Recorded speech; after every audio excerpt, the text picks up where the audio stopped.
आपल्या हिंदू धर्मामध्ये अक्षय्य तृतीयेचा सण हा 3.5 मुहूर्तांपैकी एक अत्यंत शुभ मुहूर्त मानला जातो।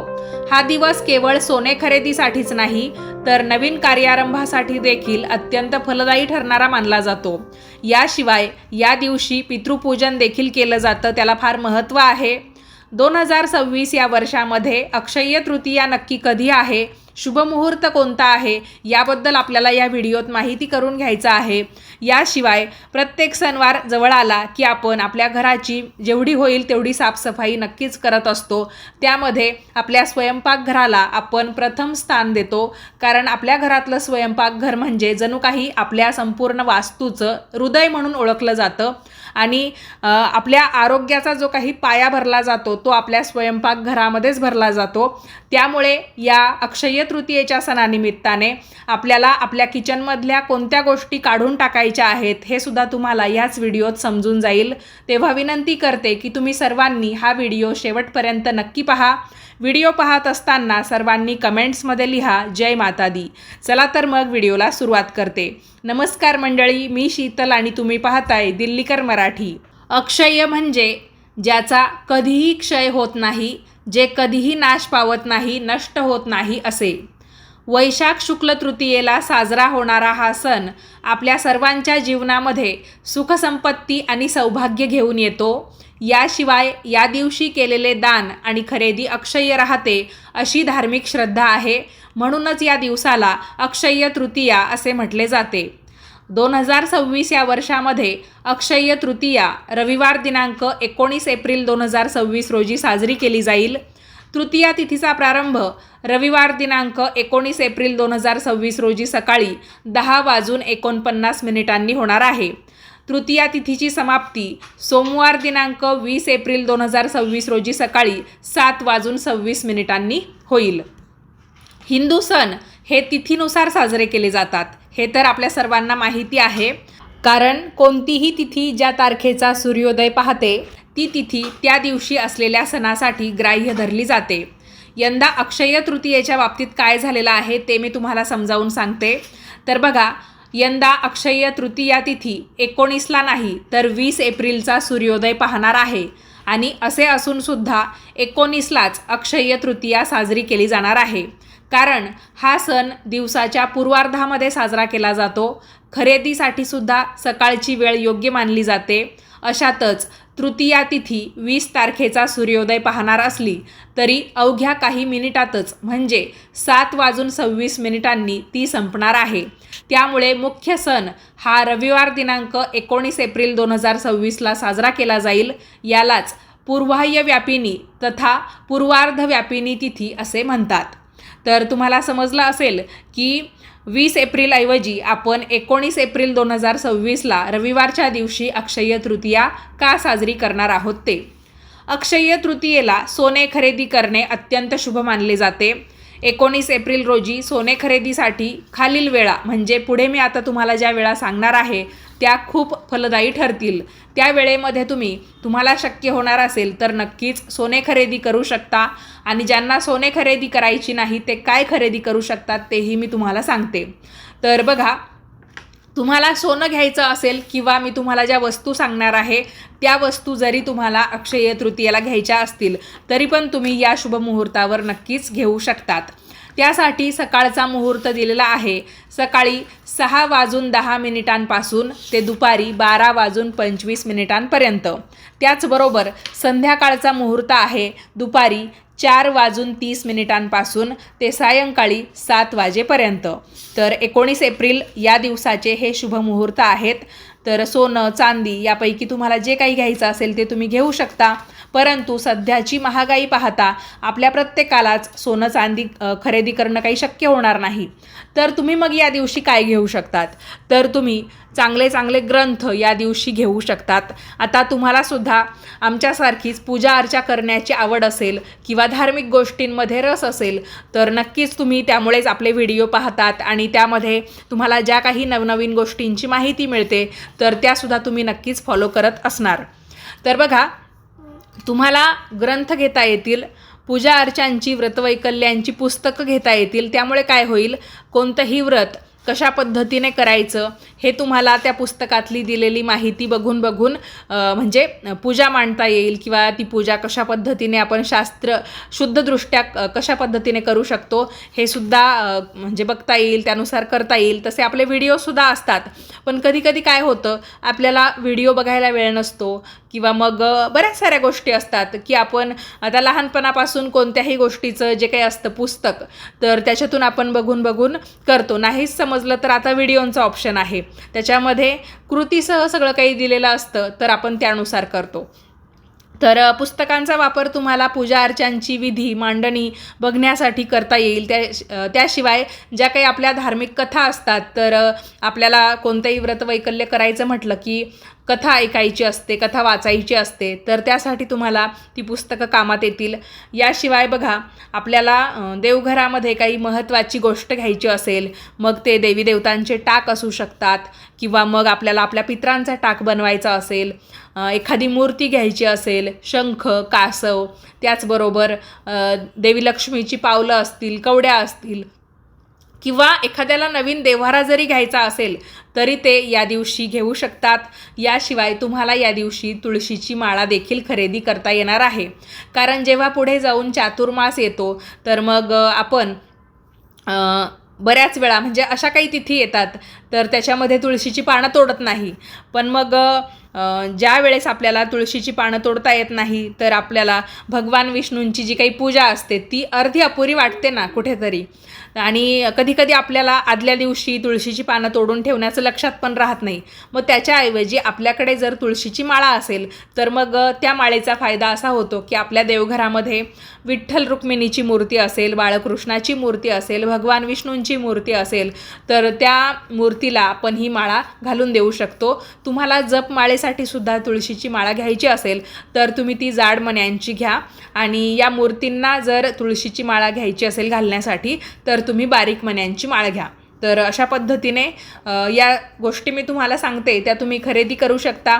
या व्यतिरिक्त तुम्हाला तुमच्या स्वयंपाकघरामध्ये ठेवण्यासाठी एखादी वस्तू घ्यायची असेल किंवा मातीची भांडी तुम्हाला घ्यायची असतील, आता उन्हाळा वाढतोय तर मग आपण माठ खरेदी करतो, तर तो सुद्धा तुम्ही या दिवशी किंवा अक्षय तृतीयेच्या निमित्ताने 1 दिवस 2 दिवस अगोदर खरेदी केली तरीसुद्धा चालणार आहे.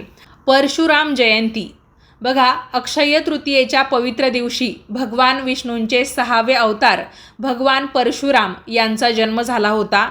तसेच धार्मिक मान्यतेनुसार त्रेतायुगाची सुरुवात देखील याच दिवशी झाली होती. अजून एक महत्त्वाची गोष्ट की अक्षय तृतीयेच्या दिवशी माता गंगा स्वर्गातून पृथ्वीवर अवतरली होती असे मानले जाते. म्हणूनच या दिवसाला गंगावतरणसुद्धा म्हटले जाते. मंडळी, अक्षय तृतीयेच्या निमित्ताने आपण सर्वजण आपल्या घरी पितरांचं पूजन करत असतो आणि ही अक्षय तृतीयेच्या निमित्ताने केली जाणारी सर्वात महत्त्वाची गोष्ट समजली जाते. कारण पितरांच्या पूजनाशिवाय अक्षय तृतीयेचा सण हा अर्धा अपूर्ण मानला जातो. या दिवशी पितरांच्या स्मृतींना उजाळा दिला जातो, त्यांची या निमित्ताने आठवण काढली जाते, त्यांची पूजा होते. त्याचबरोबर त्यांच्या नावाने दानधर्म केला जातो, उपास करू जेवू घातला जातो, त्याचबरोबर आगरी टाकली जाते. आणि या दिवशी आपण त्यांची जी काही पूजा करतो, तर त्या पूजेसाठी आपल्याला मातीची भांडी लागतात. मातीची भांडी, तसेच लाल भोपळा असेल, खरबूज असेल, तर या गोष्टींना देखील या दिवशी महत्त्व दिलं जातं. आपण त्या मातीच्या भांड्यांमध्ये जे काही पाणी भरतो, तर त्याच्यामध्ये आपण सुवासिक फूल किंवा वाळा देखील टाकू शकतो. तर या ज्या काही गोष्टी केल्या जातात या सगळ्या पितरांसाठी केल्या जातात. पितरांचा आशीर्वाद आपल्या संपूर्ण कुटुंबावर कायम राहावा, आपल्या संपूर्ण वास्तूवर त्यांची कृपादृष्टी राहावी. त्याचबरोबर आपल्या जीवनामध्ये त्यांच्या आशीर्वादाने कोणत्याही प्रकारच्या अडचणी येऊ नये, विघ्न येऊ नये किंवा शुभ कार्यांमध्ये सुद्धा, म्हणजे जर आपण पितरांचं काही करत नसू तर त्यावेळेस पितरांची अडचण दाखवली जाते बघा. तर या सगळ्यांसाठी आपण या दिवशी पितरांची आठवण काढणं, त्यांच्या नावाने पान ठेवणं, उपास करू जेवू घालणं, त्या मातीच्या भांड्यांची पूजा करणं हे सगळंच महत्त्वाचं आहे. मातीची भांडी हा उल्लेख मी का करत आहे, कारण अजून मला त्याच्याबद्दल बोलायचं आहे. तर कोणती असतात ती मातीची भांडी? करा आणि केळी म्हणून मातीची भांडी अक्षय तृतीयेच्या निमित्ताने, म्हणजेच या आखाजीच्या निमित्ताने तुम्हाला बाजारामध्ये नक्कीच पाहायला मिळतील. त्यातला करा म्हणजे काय असतो, तर मातीचा छोटा तांब्या. जसं आपण नवरात्रीमध्ये घट बसवतो बघा, तर एकतर काळ्या रंगाचा किंवा आपण विटकरी रंगाचा घट नवरात्रीमध्ये आपल्या कुलदेवीच्या नावाने बसवतो. तर आपल्याला विटकरी रंगाचा तसाच एक घट आणायचा असतो. त्यालाच या अक्षय्य तृतीयेच्या निमित्ताने करा म्हणून ओळखलं जातं. एक प्रकारे तो छोटा मातीचा तांब्या. आपल्या घरातली एखादी पुरुष व्यक्ती हयात नसेल तर तिच्या नावाने आपण तो करा पुजायचा असतो. आणि आपल्या घरामध्ये जी स्त्री हयात नसते म्हणजे जिचं निधन झालेलं असतं तर तिच्या नावाने केळी पुजायची असते. म्हणजे काय, मातीची कळशी. आता उदाहरणार्थ सांगायचं झालं, एखाद्या घरामध्ये आजी आणि आजोबा दोघेही हयात नाहीत तर त्यांच्या नावाने आपण या अक्षय्य तृतीयेला तो मातीचा तांब्या आणि मातीची कळशी या दोघांचंही पूजन करायचं असतं. समजा फक्त आजोबा नाही आहेत, आजी आहे, तर मग आजोबांच्या नावाने तो मातीचा तांब्या आपण पाण्याने भरून ठेवायचा असतो आणि त्याच्यामध्ये आपण वाळा घालू शकतो किंवा फक्त पाणी भरून ठेवलं आणि त्या मातीच्या तांब्यावर म्हणजे मातीच्या कऱ्यावर आपण चंदनाचा किंवा बुक्क्याचा वगैरे गंध लावला तरी पण चालतं. म्हणजे चंदन असेल, बुक्का असेल किंवा गुलाल असेल, हे सगळे गंध आपण कोणाला लावतो? भगवान श्रीहरी विष्णूंना. आणि आपल्या घरामध्ये ज्या व्यक्ती हयात नसतात तर त्यांना आपण काय म्हणतो? वैकुंठवासी किंवा कैलासवासी असंही म्हटलं जातं. आणि भगवान विष्णूंच्या पूजेमध्ये असेल किंवा भगवान शिवशंकरांच्या पूजेमध्ये असेल, आपण हळदी कुंकवाचा वापर करत नाही, तर मग या गंधांचा वापर तुम्ही त्या कऱ्याला लावण्यासाठी म्हणून करू शकतात. आणि आपल्या घरामध्ये जर एखादी स्त्री गेलेली असेल, आता आपण आजी आजोबा जसं काही हयात नाही असे उदाहरणं पाहत होतो, तर मग आजीही नसेल तर तिच्या नावाने केळी आपण पूजायची. आणि जर आजोबांच्या आधी आजीचं निधन झालेलं असेल, आजी सवाष्ण गेलेली असेल, तर त्या केळीला आपण हळदी कुंकू लावलं तरीही चालतं. आणि कऱ्याला आपण मी सांगितलं त्या पद्धतीने चंदन किंवा बुक्का असेल, गुलाल असेल, हे गंधसुद्धा लावू शकतो. आता काही ठिकाणी मान्यता अशी पाळली जाते की भलेही एखादी सवाष्ण स्त्री म्हणजे एखादी स्त्री सवाष्ण म्हणून गेलेली असेल, निधन पावलेली असेल आणि तिच्यानंतर तिचा पती गेला की साहजिक आहे त्यानंतर ती पण एक विधवा होणार या पद्धतीने, तर मग करा केळी पूजताना शक्यतो हळदी कुंकवाचा वापर करू नये. दोघांचीही म्हणजे करा असेल केळी असेल या दोघांचीही पूजा करताना त्यांना आपण बुक्का, चंदन किंवा जी गंधगोळी असते ना, पांढरं चंदन, तर ते लावू शकतो. तर तुमच्याकडे यापैकी म्हणजे पहिल्यांदा सांगितलं त्या पद्धतीने मान्यता पाळत असतील की सवाष्ण स्त्री गेलेली असेल तर आपण केळीला हळदी कुंकू लावू शकतो, तर त्या पद्धतीने पाळा. नसेल तुम्हाला तसं पाळायचं तर दोन्हीही त्या मातीच्या भांड्यांना आपण बुक्का, चंदन, गंधगोळी यापैकी कोणताही एक गंध लावू शकतो. तर याबद्दल तुम्हाला अजून काही प्रश्न असतील तर मला कमेंट्समध्ये नक्की विचारा. आता मी तुम्हाला हे सांगणार आहे की अक्षय्य तृतीयेच्या निमित्ताने आपण जी काही साफसफाई करू किंवा भलेही तुम्ही खूप काही साफसफाईचं काढणार नसाल तरी पण आपल्या स्वयंपाकघरातल्या कोणत्या गोष्टी आपल्याला काढून टाकायच्या आहेत ते सांगते. तर बघा, वास्तुशास्त्रानुसार आपलं स्वयंपाकघर हे घराचं ऊर्जेचं केंद्र मानलं जातं, कारण येथे अन्नाच्या माध्यमातून कुटुंबाचे आरोग्य आणि सौभाग्य घडते. जर आपल्या स्वयंपाकघरामध्ये चुकीच्या वस्तू ठेवल्या तर सकारात्मक ऊर्जेचा प्रवाह थांबतो आणि घरामध्ये दारिद्र्य तसेच आर्थिक चणचण भासू लागते. किचनमध्ये कधीही तुटलेली किंवा तडा गेलेली भांडी ठेवू नका. अशा भांड्यांमध्ये जेवण बनवणे किंवा वाढणे हे घरातील लक्ष्मीला नाराज करणारे ठरते आणि यामुळे मानहानी तसेच धनहानी होण्याची शक्यता वाढते. दुसरी महत्त्वाची गोष्ट म्हणजे आपल्या किचनमध्ये म्हणजेच स्वयंपाकघरामध्ये कधीही औषधं ठेवू नयेत. अनेक जण सोयीसाठी किचनच्या ओट्यावर किंवा कपाटामध्ये किंवा आपल्या फ्रीजवर औषधांचा डबा ठेवतात, परंतु वास्तुविज्ञानानुसार अन्नाच्या ठिकाणी औषधे ठेवल्याने घरामध्ये आजारपण कायम राहते. यामुळे कुटुंबातील सदस्यांच्या आरोग्यावर विपरीत परिणाम होऊ लागतो आणि कमावलेला पैसा आजारपणावर खर्च होऊ लागतो. परिणामी घराची आर्थिक भरभराट देखील थांबते. स्वयंपाकघरामध्ये आरसा लावणे हे अत्यंत अशुभ मानले जाते. असे म्हटले जाते की अग्नीचे प्रतिबिंब आरशामध्ये दिसल्यास घरामध्ये अनावश्यक खर्च वाढतो आणि कौटुंबिक कलह निर्माण होतात. अग्नी आणि पाणी यांचे संतुलन बिघडल्यामुळे मानसिक अशांती येते. तसेच किचनमध्ये कधीही कचरा किंवा भंगार वस्तू साठवून ठेवू नका. ओट्याखाली असलेला कचरा किंवा जुन्या निरुपयोगी वस्तू राहूचा नकारात्मक प्रभाव वाढवतात, ज्यामुळे आपले प्रगतीचे मार्ग बंद होतात. शेवटचा आणि अत्यंत महत्त्वाचा नियम म्हणजे किचनमध्ये धारदार वस्तू जसं की कात्री किंवा चाकू उघड्यावर किंवा उलट्या स्थितीमध्ये टांगून ठेवू नका. चाकू म्हणजेच सुरी नेहमीच सुरक्षित ठिकाणी किंवा खाली करून ठेवावा.